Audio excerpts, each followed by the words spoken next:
हाल ही में इंडिया गठबंधन के तहत हुई सियासी दलों की बैठक में मुस्लिम चेहरे न होने पर सियासी जंग छिड़ने के आसार नजर आ रहे हैं। अब उपेक्षा का आरोप लगाते हुए इंडिया गठबंधन में शामिल दलों पर ऑल इंडिया मुस्लिम जमात के राष्ट्रीय अध्यक्ष मौलाना शहाबुद्दीन ने तंज कसा है। इंडिया गठबंधन में शामिल सपा और कांग्रेस दोनों ही दल यूपी समेत दूसरे राज्यों में मुसलमानों को वोट बैंक का बड़ा आधार मानकर चुनावी तैयारी में जुटे हैं। उधर मुस्लिम जमात की ओर से आए बयान के बाद इंडिया गठबंधन के दलों में खलबली मची हुई है। इंडिया गठबंधन की हाल में हुई बैठक के बाद मुस्लिम जमात के राष्ट्रीय अध्यक्ष मौलाना शहाबुद्दीन ने कहा है कि ये गठबंधन अभी अधूरा है। दरअसल बैठक में किसी मुस्लिम चेहरे के न होने पर मौलाना शहाबुद्दीन खासे खफा हैं। मीडिया से बात करते हुए मौलाना ने कहा है कि इंडिया गठबंधन में मुस्लिम चेहरों को जानबूझकर नजरअंदाज किया जा रहा है, जो चुनाव में सपा और कांग्रेस सरीखे दूसरे दलों को भारी पड़ने वाला है। मौलाना ने कहा कि इंडिया गठबंधन के तहत 28 दलों के बीच हुई बैठक में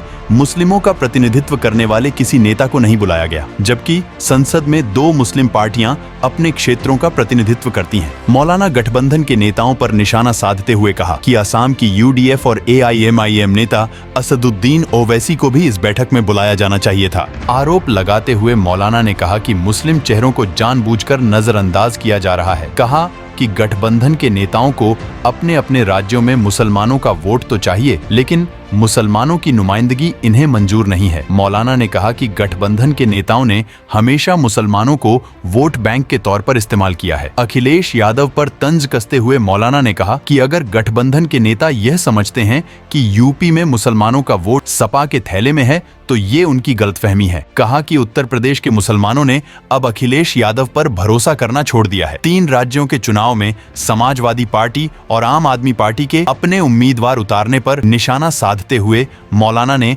अखिलेश और अरविंद केजरीवाल को कांग्रेस की हार का कारण बताया है। इंडिया गठबंधन के नेताओं को निशाना बनाते हुए मौलाना ने आगे क्या कुछ कहा, आप भी सुनिए। कल इंडी कांग्रेस गठबंधन की मीटिंग दिल्ली में हुई। उस सिलसिले में वहां पर 28 राजनीतिक दल इकट्ठा हुए और उन्होंने 2024 के लोकसभा के इलेक्शन पर चर्चा की। मगर उसमें एक खास बात जो हमने महसूस की है, और हमने नहीं बल्कि भारत के मुसलमानों ने महसूस की है, कि उसमें मुस्लिम दलों को नजरअंदाज कर दिया गया और जो मुस्लिम बड़े चेहरे हैं, जैसे आसाम में यूनाइटेड डेमोक्रेटिक पार्टी के सरबराह मौलाना बदरुद्दीन अजमल हैं, MIM के सरबराह असदुद्दीन ओवैसी हैं, इन लोगों को दावत नहीं दी गई और इन लोगों को उस बैठक में नहीं बुलाया गया और न ही बेंगलोर और बम्बई की बैठकों में बुलाया गया।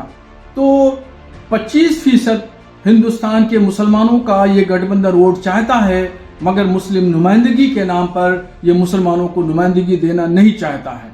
तो मुस्लिम चेहरों को नजरअंदाज करना, मुस्लिम पॉलिटिकल पार्टियों को नजरअंदाज करना लोकसभा के इलेक्शन में इनको भारी पड़ सकता है।